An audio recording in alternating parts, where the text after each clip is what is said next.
Another question that came in, how is this any different than sending out email or e-newsletters? I thought, we had one thing that I thought was kind of neat and surprised me a little bit, but again, we do a lot of our specials and so forth through Facebook as well. But when we started running our Kids Eat Free on Monday night promotion, you know, we posted on Facebook, we put our sign up, but actually that was picked up from Facebook by organizations that, that's kidseatfree.org or Kids Eat Free. They just picked it up from Facebook. I didn't have to sign up, send anything in.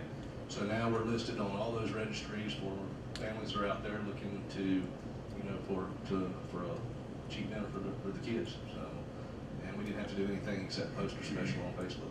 Right, so that took you 2 minutes and you got all kinds of free coverage on that. So, okay. Anyone want to talk about the email, e-newsletter?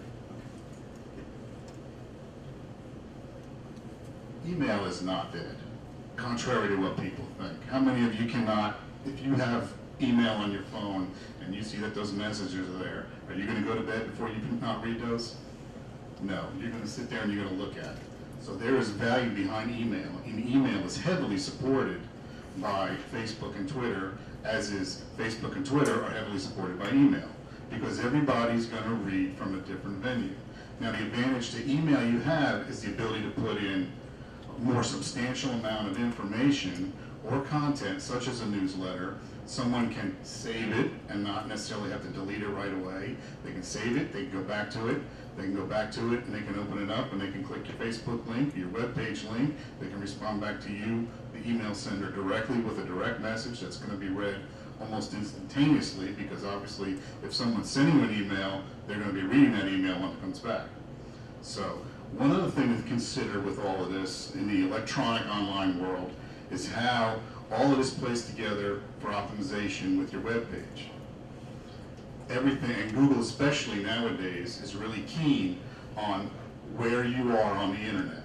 They're zeroing in on, well, these people, their content's pretty popular. People are reading it. This URL association is coming up. So in a world of optimization and searching you out, you're going to be rising slower to the top when people are looking for you, and it's going to be a lot based on what content you're posting on the internet anyway.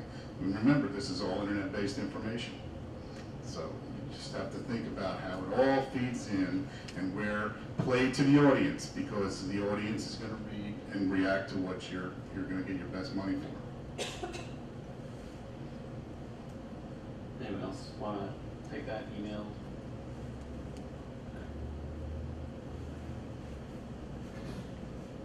Another good thing about Facebook and also with email is that you have an opportunity to make your customer feel like they're getting something special that nobody else can get. They get that by being on your email list, by getting an email saying that there's a sale or there's a promotion or something that you want them to know. But you can take it another step with Facebook, that we frequently run promotions that are Facebook fan exclusive. We won't put it in our email list, we'll only put it on Facebook. So we've had people call us and they're saying, well, we've been waiting for a coupon in our email, where's our coupon? And we said, well, this time we put it on Facebook. If you want it in the future, you need to go find our page and like us there, because sometimes we won't put everything in the email.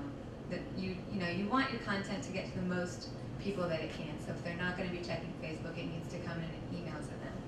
But you can give them different types of content between email and Facebook that can reach them in a way that makes them feel like you value them, that they're on your email list and that they're on your Facebook page, and that they're getting something special just for taking that time to check your page or be on your email list. No, I actually want to address it too. I think you guys have really mentioned great things, that just because you're going to have Facebook doesn't mean you're going to stop doing the email thing. And I like what you said about using different channels for different things, and that'll let you make people A, feel special, and B, let you have some trackability and said, where did you find out about us? Oh, I got that Facebook thing. So it's like, okay, mark +1 for Facebook. Another thing I want to say about it, and it goes to that earlier definition of what is social media.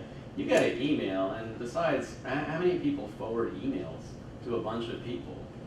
How many? Right. You might. But what I'm saying is that on Facebook, it's a lot easier to forward it to a lot of people, or to have a lot of people see it. So, you know, I could have had a good experience in any one of your things. I'll post it up, done. You know what I'm saying? Or I could have said, oh, I got an email. Like you said, I got an email from one of you guys, and then they're having a special. So go here now, and that's gonna, you know, go out again in real time. I will argue that I don't. If it's at night, I might not check my email because I want to have a good night's sleep at night.